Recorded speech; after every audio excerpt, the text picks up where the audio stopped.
bando prier okoyeba exactement te ndenge nini nzambe azosalela yo. Josué na bana Israël babande koyeba te exactement plus bazo baluka plus ba mir ya Jericho ezo lemba par na yo eza ko sambela par ya nzambe eza ko mimonisa ko lukate obondela omona le juste vivra par la foi, le juste ne vivra pas par la vie. Makamba ko mona etali yo te yo par na yo eza sambela sambela sambela intercéder image yelio intercéder kombo yelio intercéder nzembo yelio intercéder. Solomon ko déjà arrivé que nazo matangomba na kendo sambela na ngomba libanga sikoyo nazo raisonner nzembo ni na royemba ya ngomba à ma grande surprise nzembo liboso elanga ezaka ya emene ngomba na komata donc nanga moko na comprendre te eloko na soki wuti wapi. Est-ce que tu comprends et likolo bateke eroya te ekoya me babi yonde sale fort ya kosa nini ya kodominango yango koya parce que le diable rôde tout autour de nous comme un lion rugissant cherchant qui dévorer. Azo luka dévorer ba bonne pensée na yo o ko sala ke nzamba révéler des choses. Alors ya koya pour dévorer ba bonne pensée wana pour tikelo ya mabe. Arotikela ndenge nini à partir à ozo mona ozo je voulais dire. So que ça na ba domaine au diable akoyi ko manipuler moi na nzambe facilement. Eza na nzela misu na matoi. Or, il y a des domaines où on a tout sengara mingi nzamba fongola biso. Na comprendre partout ana. On remarque que il y a des domaines où généralement Seigneur na sengi miso sa nini e fonga mama te sa nini mais jamais te lo baraka pe sanga motemo ekokani na yo. David abande ko yokate, abande ko monate, mabande ko sentir. L'homme selon le cœur de Dieu. La plupart ya langage ya nzambe tango alinga lobela ngana yo alobela mitema na biso alobela matoi te alobela pe misu te. Pourquoi? Parce que abike na nzela misu na matoi diable akoyi ko copier mais na nzela motema eza pasi pour que diable a copier motema ya yo parce que kati ya motema na yo ezaka na nzambe moko parce que bisika ona no komate ba genou na yo ekokomisa o na bandeli bisiko nano kota te ba genou na yo ekoki kokotisa yo. La prière d'intercession est capable de kokotisa yo bisiko nano yo moko kota te. C'est comme ça que dans to koti 2026 te mais le sambo na biso se kotisi biso. Je prie que mutu moko kota le sambo na ye e kotisa ye na libota na ye na année 2026 avec force et puissance. Ce qui fait que c'est possible pendant que aux osa l'intercession va penser à ma BPA. Est-ce que quelqu'un me comprend? C'est possible que pendant que aux osa l'intercession va penser à ma BPA mais c'est à toi ya ko eba ndenge nini ya ko écarter ngomba la moko et kokiko le paga elikoloba intercéder topé intersection croisement ya ba penser généralement nzamba utilise biso nyonso na domaine wana mais seulement to tchara ngokate.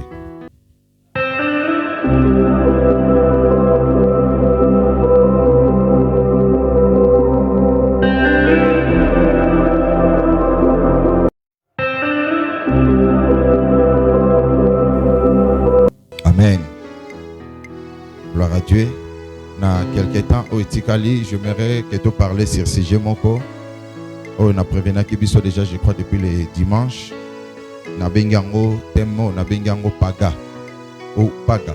Alors, protocole, nous avons besoin de créer. Ce qui n'a pas besoin de créer un service à protocole. Paga.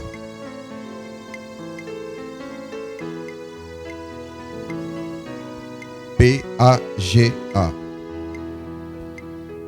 Paga signifie une rencontre. Paga peut signifier une rencontre. Paga que signifie sous croisement. Croisement. Alors, c'est comme ça que na terme hébreu, il n'y a pas vraiment de différence entre intercession et intersection. Voilà, c'est comme ça que j'ai demandé la craie. N'habitez ce moutino sur mon âme. Ça va? Moutino sur mon âme. Il faut pas l'exa tableau liboso. Bachango liboso. Voilà. Est-ce que moutino sur mon âme?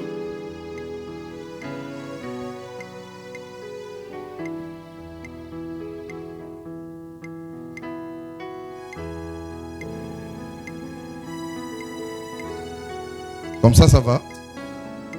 Ça va? Voilà. Alors, bon, ouais, déjà, nabi na bête ba tumsu mabaku, ba tubando linga mathématique te. Est-ce que tu ba signe oyo? Oyo, tubando bengango union. Oyo tubando bengango inter. C'est comme ça que tubando ko sala système oyo. Tu on va un diagramme. Hein? Allez, tu deuxième diagramme. Tu A ensemble A, ensemble B. A, tu as A, B, C. A, D, E, F. A, X, et puis Y. Alors, ce bâton biso A inter B égale à quoi? Bazorara ba oizana katikati. C'est-à-dire, ensemble au zanaba élément naï. Ensemble au pas zanaba élément naï. Mais ce que le beau sangi sabango croisé bango partir et intersection, tout ça na X na Y. Nabi ke batu bando linga mathématique déjà ba yininga bo banga na binote na suki na rawa na noke musikate.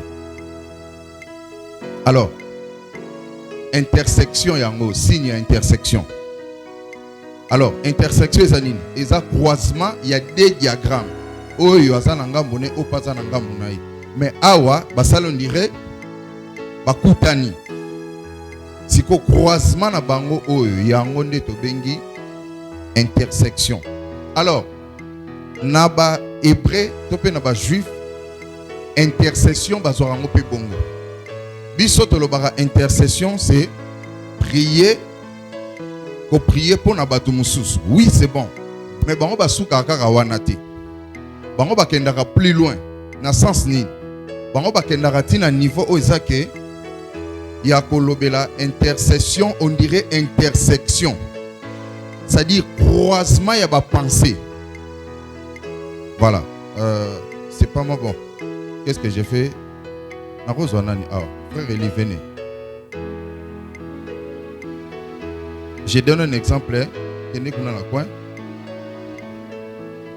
Bandaroya.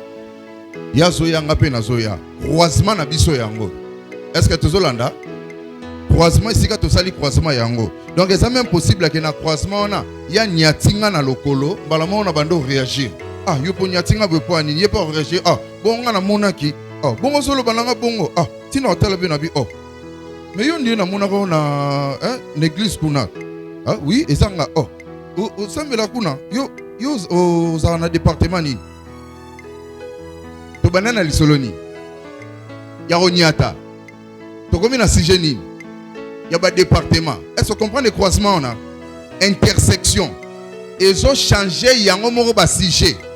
Jusqu'à tel point que ils risquaient to comme même ti na niveau pasteur. Est-ce que tu comprends l'intercession? Donc Naba hébreu, c'est comme ça que interprétaka. Merci frère. C'est comme ça que bango interprétaka intercession.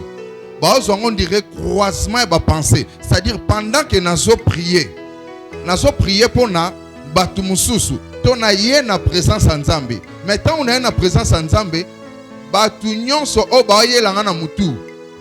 Na bonza bango ba mo panzambe. Je ne sais pas si quelqu'un comprend. Tout en Jean chapitre 4. Le verset 18 à 28, tu comprends dans malam. Jean 4, verset 18. Natangi na kombo na Yesu. Car tu as eu 5 maris, et celui que tu as maintenant n'est pas ton mari. En cela tu as dit vrai. Landa.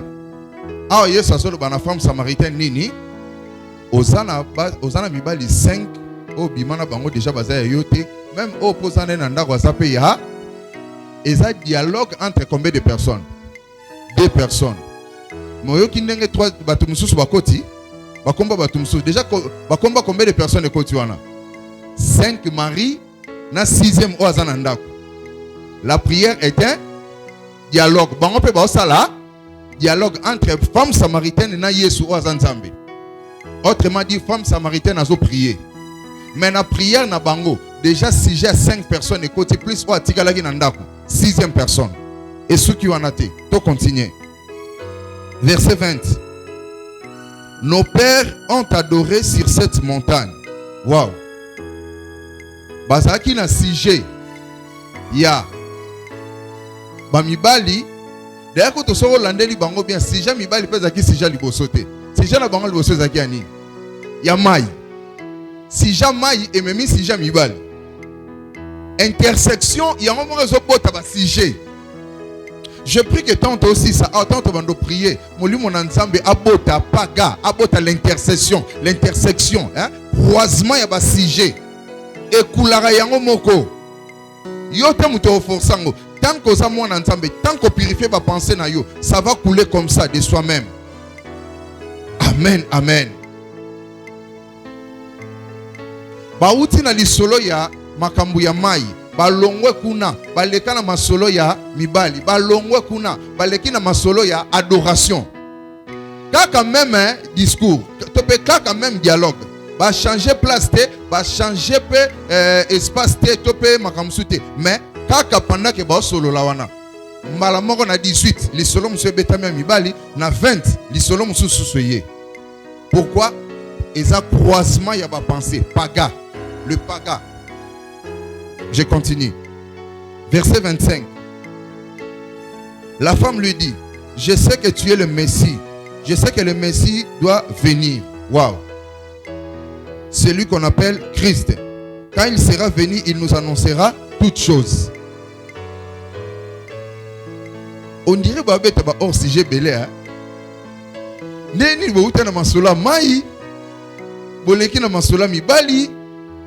Boleki na masola adoration. Si quoi va continuer à masola Christ. On dirait va changer ce sujet.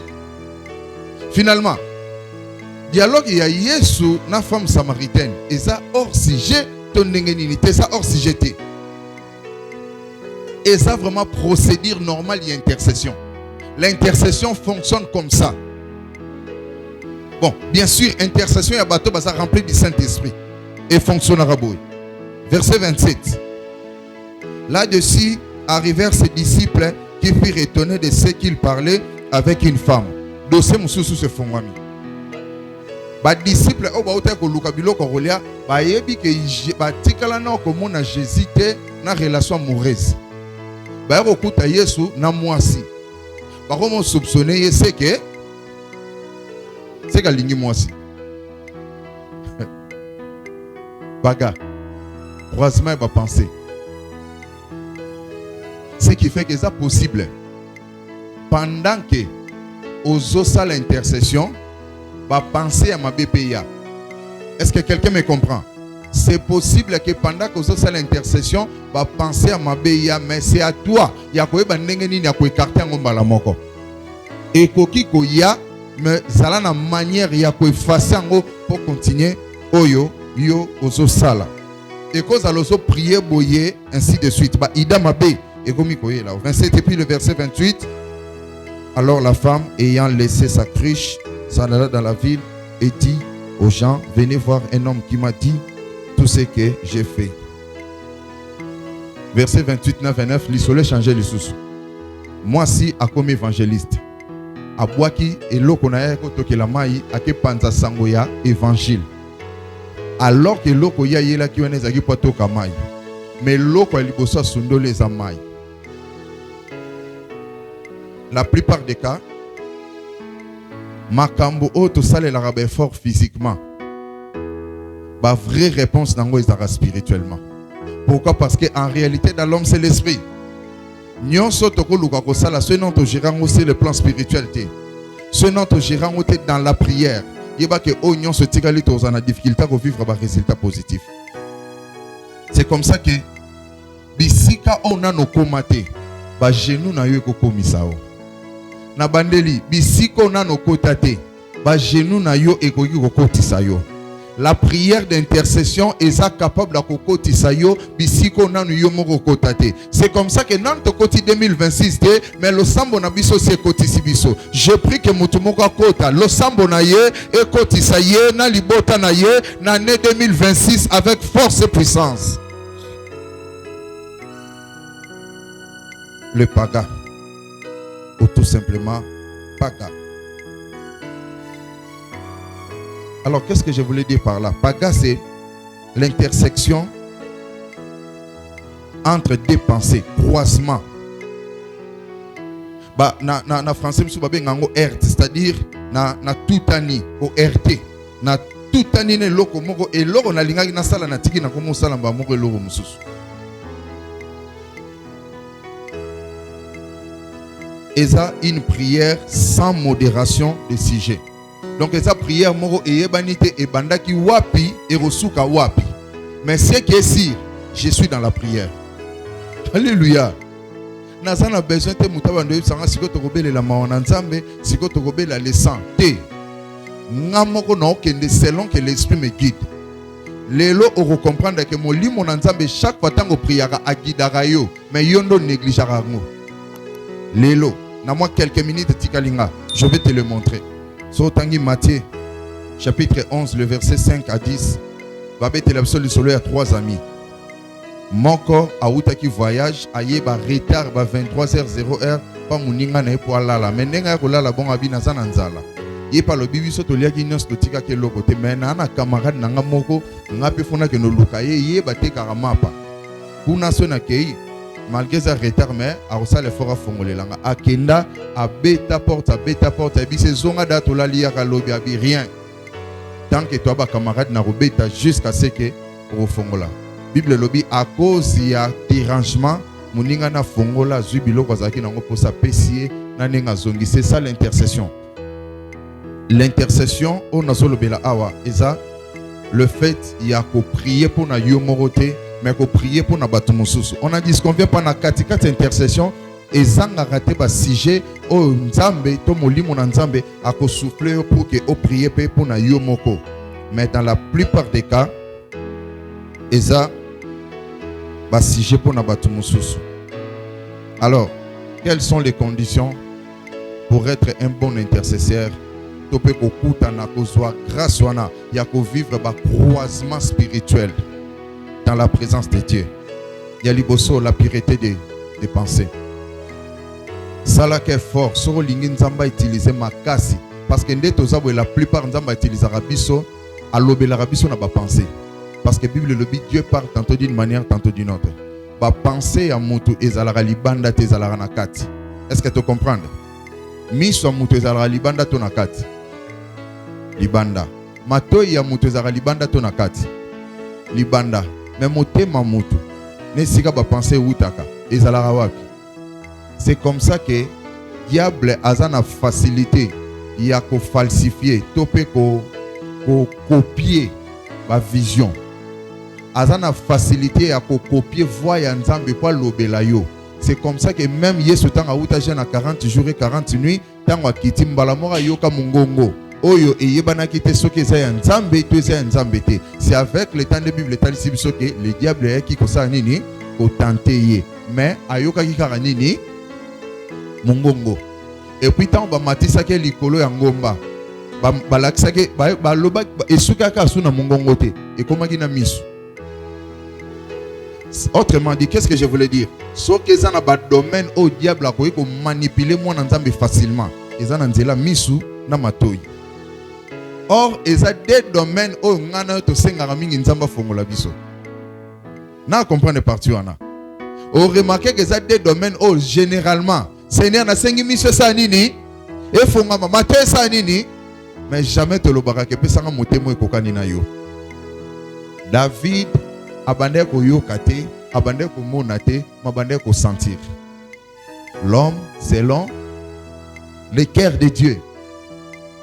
La plupart y a langage ya nzambe tanga linga lobela ngana yo alobela mitema na biso alobela matoite alobela pe misute Pourquoi? Parce que nanzela misuna mato le diable a copier. Mais nanzela motema eza passe pour que diable a copié motema ya yo parce que katia motema na yo zaka na nzambe moko.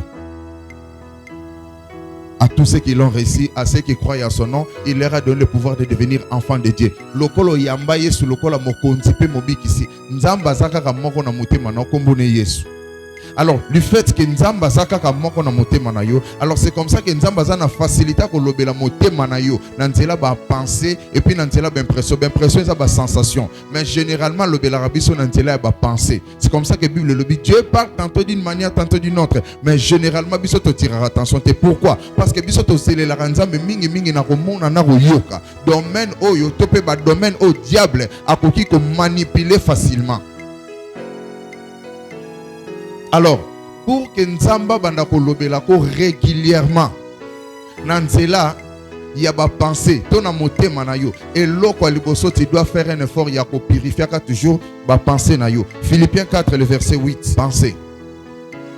Abi oignon se za malam. Oignon se za digne de louange. Oignon se za ke ba pensement ne zalaka ke ato lobiango bona miso batu. Et au pesa Nzambe lokumu. Yango nde ezalaka chaque fois na kati ya motema na yo. Et ko faciliter Nzambe tango ayeko sala paga, ayeko sala intersection na ba pensée na yo. Alors que yo zaki na ba pensée a bien, nde place wana pe Nzamba yaka mbala moko pa a glisser pensée moko, a glisser image moko katikati na yo. C'est comme ça que arrivera na batu mususu.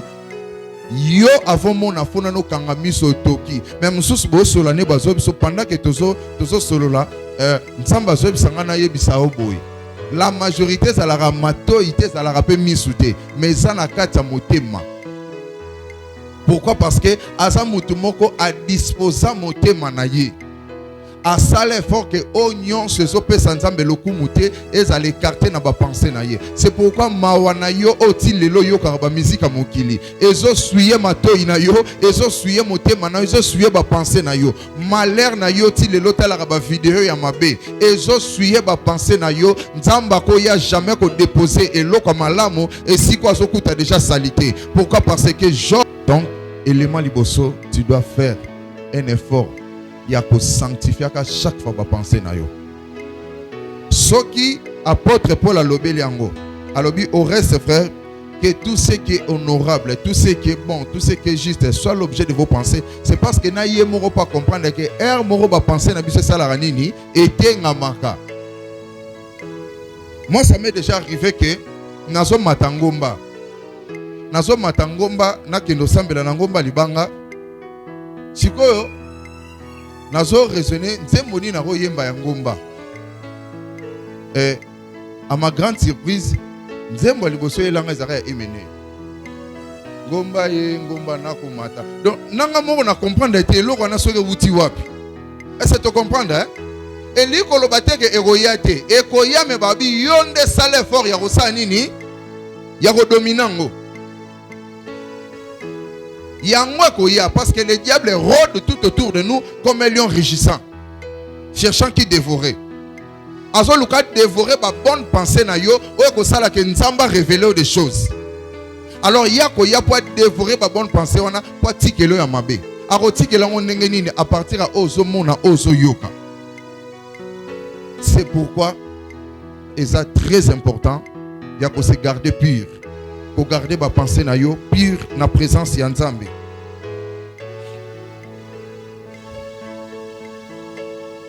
Alors, tant que les pagas, topé croisement, intersection, il y a un sujet.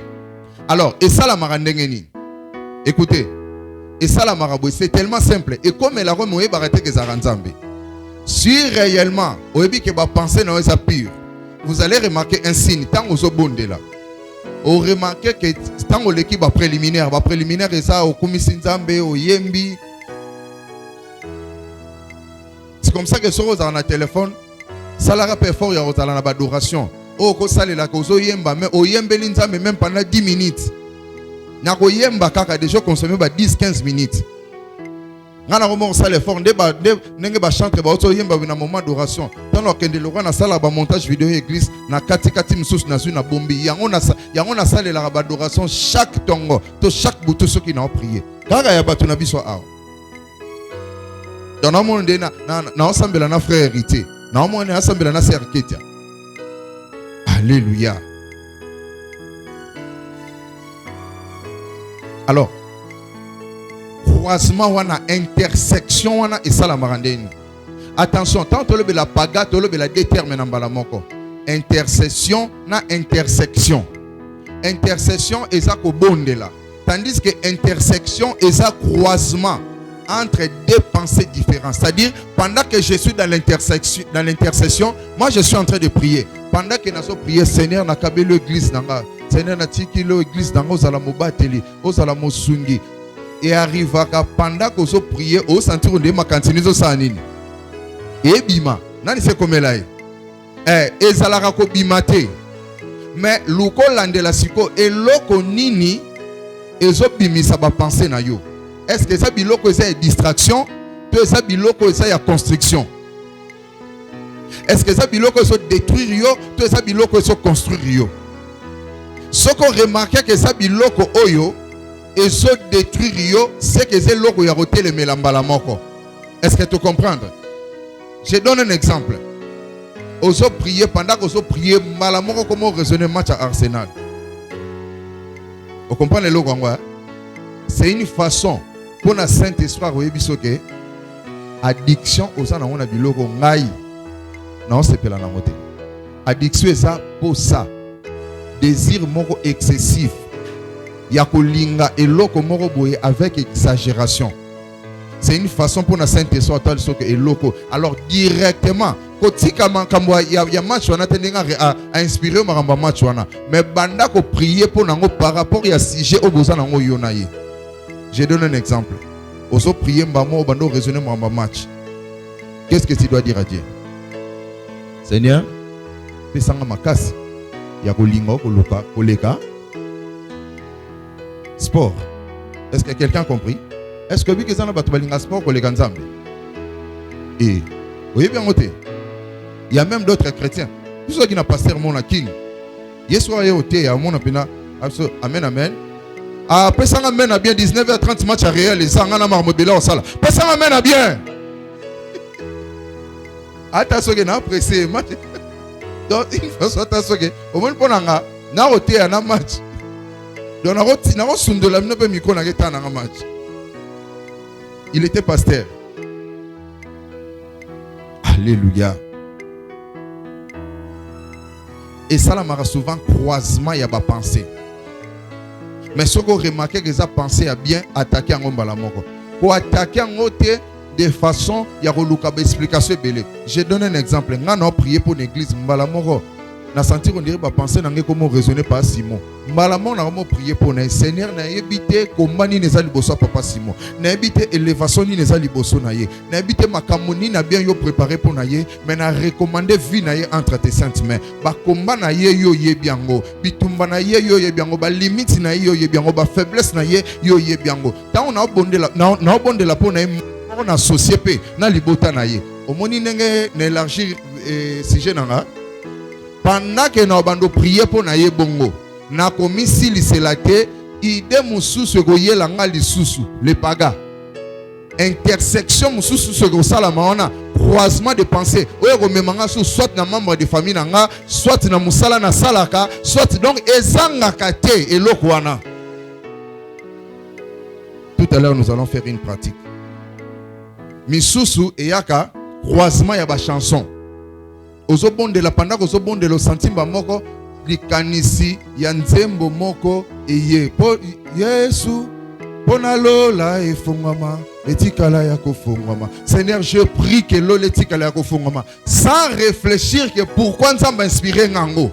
Est-ce que tu as comprendre? Ngana kei. Est-ce que Joshua yebaki qu'après 7 tours Jéricho rekoya? Ayebaki tiens. L'intercession, on ne sait pas exactement le résultat. Et c'est ça même la définition de la gloire de Dieu. Gloire de Dieu, le poids de Dieu. Kabod. Alors, ce qui fait que, Babi, tant on est dit, to avion ekwei na mabele.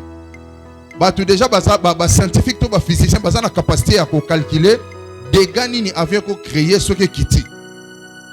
Mais nzamba vandaka na lola mutu moko te déjà amatisa nzambe na balance pour peser. C'est que poids ya nzambe soke kiti wa mutu moyen déterminant ngo exact. Ce qui fait que on nzamba rosala ezala o satalisa biso na vision ezaka ka ba extrait ya makambo rosala mais détail nyonso ya makambo nzamba rosala elangana yo to yebi yango te mais ce qui est sûr akosala ngo et yango ne ba bengi le poids de Dieu. Alors tango kitaka ngana to yebi te. C'est comme ça que ba mbebele ba bitango akitaka papa akitaka na nkembo abongo la nyonso. Pourquoi? Parce que to yebi exactement ce qu'il va faire. Mais par Nabiso, ça dès qu'il y a à gauche, est-ce que quelqu'un me comprend? C'est ça qu'on appelle intercession. Mais intercession, ils sera toujours lié dans le mot intersection. Sur le mot, ça la large dans l'intercession. Tu dois accepter ces mots intersection ou les pagas, les croisements. Mais sous ce pays, il y a un sujet, croisement, il y a un sujet, croisement, il y a un zemboté, mais il y a un croisement, il y a un combo. Alléluia. Non, c'est comme elle est. Au senti qu'on semble pour un sujet moussou, mais combo il y a moutou moussou, on a pas pensé. Parfois, ça même pas membre de famille, ça juste un ami. Parfois, ça a connaissance. Petit kate kolobate ka opem na raisonner be poani. Attaquer on va mort dans la prière. Dieu sait pourquoi a inspiré le Koana. Pourquoi inspirer au combo wana. Et mission se pèse à la même pas combo. Et ça va image, va souvenir. Je donne un exemple. Il n'y a pas longtemps, quand Tozaki na Kilta, je vous ai dit que Nazo, qu'est-ce qui s'est passé? Ngai po na mona noyade, ezate kenza matalisinga on a misu. Ezapete ke na yoka on a matoi. Mais qu'est-ce que le Seigneur m'a fait sentir? À faire sentir ngakaka effet moko o na banda ko ka tana zaka mona muke. Tango ba grand frère bando me mabiso na mai mo bando benga 2 mètres. Tango bando me maso na mai wana ya kosokola, biso tondo sokola ka ne bandeli. Poso banga ba yibo ma papa na bilamba. Parce que ba grand frère ba simbiso ngo de ozo banga kuna oko noyer parce que la plupart des cas ba to bando kufa na mai wana. Alors ça nous arrivait que des fois tant au signé ka kokota na mai wana au senti pena que au meli mai. Alléluia. Nani mai se côté na matoi côté pena solo obinde salaka comment sentir pena sensation wana. C'est en quelque sorte ce que j'ai senti. Mais le quoi n'a pas souvenir n'ensemble. Souvenir wanaka ya komela mai et faire comprendre ngamba moro que esprit a noyé des arbres. Nous devons chasser cette et ça n'a pas. Est-ce que bien ça n'a pas tout muso soit lekawa a tout monete sur la parfum ngamba moro etal so que o isentel. Est-ce que tu es bien le quoi na? Si quoi des fois nzamba wando sala ngo bongo. Sera linga faire prier yo pona mutu wana. Au ressentir on dirait sensation on a en un clin d'œil. Il y a solo parfait en mutu wana. Et les kiomba moko. To ya solo moko ya millier moko au vanda. Voisin no solo na o comprendre ngote parce que kola na esika moko te. Mais yo moko ko comprendre mbala moko que solo yo na bandaka ko yo kango place tel. Vous a facilité ko ka ke solo en 100 euro na bandaka ko yo kango mingi place boy. Or place sango soki solo en 100 euro leki et bado sala une semaine te na venir fo muta kufa. C'est que ndena yo ki solo en 100 euro. Faut na tele melanini. Esprit de mort, aucun balamoko. C'est comme ça que intercession et fonctionnera en intersection. Oso prier sans réfléchir directement par image moko lekio na mutu, kombo moko lekio na ba pensée, tope solo moko souvenir moko lekio na ba pensée et etabiloko ya ko prier pour nango directement. Il y a même d'autres osaka information moko kaka. Information moro ozoa qui me déjà bosanaki me comprendre était pendant que ozo prier au sentir on dirait information ne zongelo banda ko prier pour nango loko la bébé sans réfléchir. Seigneur, information yelinga na mutu mais je ne comprends rien. Mais na recommander situation entre tes mains. Na lingi te diable dominer na situation mais na lingi yondo za le maître parce que yoza maître ya temps et à circonstance contrôler nion son situation oyo na kombo na Yesu. Oko sili sa ko prier pour na sujet on a te le Saint-Esprit ko mema osusu na pensée mususu. soka memo na pensée mususu te aromemo na nzembo et na kata nzembo na landela malobesa na kata nzembo na et ça sujet memo mususu dans la prière. Est-ce que quelqu'un me comprend? Vous comprenez moko ba secret ba to ba umela na prière yangwana ba utiliser la intersection le paga. 2. Abordez-le en prière sans vouloir tout comprendre. Quand vous priez, na ba sujet pour réfléchir et belleté. Priez sans réfléchir. Alors, quelques sujets. Au cours de la sujet d'adoration, les pardons, les sangs, les Saint-Esprit, la prière d'autorité, la demande, au cours de la les pays, famille, politique, au cours de la église, les collègues na yo même. Il y a Moussala, il y a classe. Au beauté karana bango travers c'est aussi très important. Il y a prier pour na bango plus au bando prier pour na bango plus ndama notal so itadam na bango. Ce qui bato misala mabe bazana kati na bango nzamba révéler.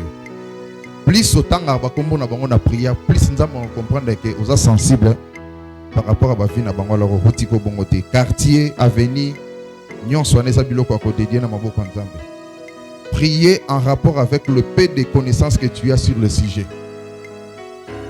Quand image à pasteur Joël Yelo na prière na yo banda ko prier na niveau ya connaissance amuki oyebi na oanga et pas nanga. Seigneur na sengi na zana bezo salebo na zana bezo komise boy na yebi azalaka na moi na yebi kazalaka na bana na recommander un tel prier na niveau oyo yebeli information. Pour lukato découvrir l'information dans son nom, prier na limite information zanango et le Seigneur t'ouvrira les épaules pour comprendre les restes. Généralement ça la marana 3 phases. Oso prier, au prier, sentir un moment l'obésilio. Les baloba contempler. Prier, contempler. Au prier. Après un certain moment, l'obésilio bando yemba. Tant au yembi, nzembo pe sili, au bandi au contempler. Au contempler ça na ba manière rebelle, moko ba manière simple ya contempler ça. Alléluia. Oh Jésus, tu es merveilleux. Alléluia. Qui est comme toi? C'est comme ça que dans le dimanche, basija bien. Et il y a un basije sila. Alléluia. Tant basije auto yara na ngwana basije ya cha mouvement na shosho. Oh yeba na rege bandara awo suka awo. Tant sila ka. Les ba vrai sujet yara. Remarquez tant batumi balé ba vande sika moko ba beta masolo. Ba vrai sujet yara tant basije sili bango. Ba vandi penza boye. Oui, tout justement. Oui, tout justement, la présence en Zambizalara. Mais il y a un moment où on sentit que silence. On dirait que si Jésus a assusté. Ne t'inquiète pas. Chante et contemple. Au remarqué car on est sambe la bongo zoloba. Si Jésus bando botama yango moko. Yango moko et bando botama nantela ba penser. Et en cas dès qu'on sentir que penser Moko Mathieu, combo Moko Mathieu, sujet Moko Mathieu, attaquer en directement. On remarque Nzembo Moko Mathieu, attaquer en directement. Et même si on sentir que pendant qu'on se prier, les parler en langue, c'est mort quoi, moment, il y a contemplation. On se contempler. C'est comme ça que l'autre fois, j'ai donné l'exemple ici. Et là, qui n'a pasteur Moko, abandonné à côté quelque part, à terre, si pendant qu'il y a un bureau, pour que Bapé Samuel pour que se rafraîchir. Malamoro, tant que Seigneur n'a pas ce merci pour utiliser puissamment. Chaka baba baba baba shinda baba baba 15 minutes, il a parlé en langue. Tant à Silici, à Zuiji, Bayela qui Amélie, à Sali Makamazaki na Moro Sala, tant à Zongi Nandaku, Bazobe Télé solo na air tel. Moi nanayo abanda obeta bale et kataki na ngambo prince. Tango kezwa bale na retour tango azozonga. Mutuka moko tutie mona koti na sa mutuka pendant 15 minutes. Exactement nombre de minutes au papa sambela en langue. Na bandeli tango bando prier okoyeba exactement te ndenge nini nzamba zo salela yo. Josué Naba na Israël babande ko yebate exactement plus bazo baluka plus ba mir ya Jericho ezo lemba par na yo ezako sambela par ya nzambe eza komimonisa koluka te obondela omona le juste vivra par la foi, le juste ne vivra pas par la vie. Makamba komona etali yo te yo par na yo eza sambela intercéder, image yelio intercéder, kombo yelio intercéder, nzembo yelio intercéder, Solomon ko o mesana nango o yebi ke solo mingi ezaka webeza même na batu musu parfois mela bino lupango mais soka romoni o senti atesa nango yete mais mutu mo cheka parfait mo na ye soka mutana leki déjà se rappeler maman na mutango. Alléluia. Nzamba ça a permettre à biloko bongo siko pendant ko so prier bando pressentir ba biloko mo bongo azana besoin ko fongolo misu te po mona matoi te po yo ka biki azana motema na yo à partir à motema na bando souffler ba bonnes idées ba penser à malamu poko bando prier pour na ba vrai sujet na place au tâtonner en désordre. Amen, amen. Le paga Eli Koloba intercéder topé intersection croisement ya ba pensée généralement nzamba utilise biso nyonso na domaine wana mais seulement to tchaka ngokate. Je peux donner un exemple. Ngebitina zo wasar na pona nani na zo na ta frère privé kombo nini yelo na mutu na minito to nzembo nini yelo na mutu na minito. Ok. Donc c'est automatique. Bisonyo son mutu na mutazana nzembo na ende osabu na mutu. Et même tant au bandi ko prier nzembo wana tango au bando prier ça alors au senti mais sous pas mon on prier même 30 minutes car même nzembo zongela rango yaya. So que ça ne loko nzamba lemba na kanango te. Dieu n'est jamais fatigué de la monotonie. Na bandeli nzamba lembaka jamais monotonie na biso.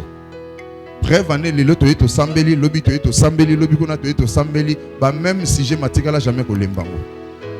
Pour ça na ye, et ça a continué ko mon na kabiso na présence na ye.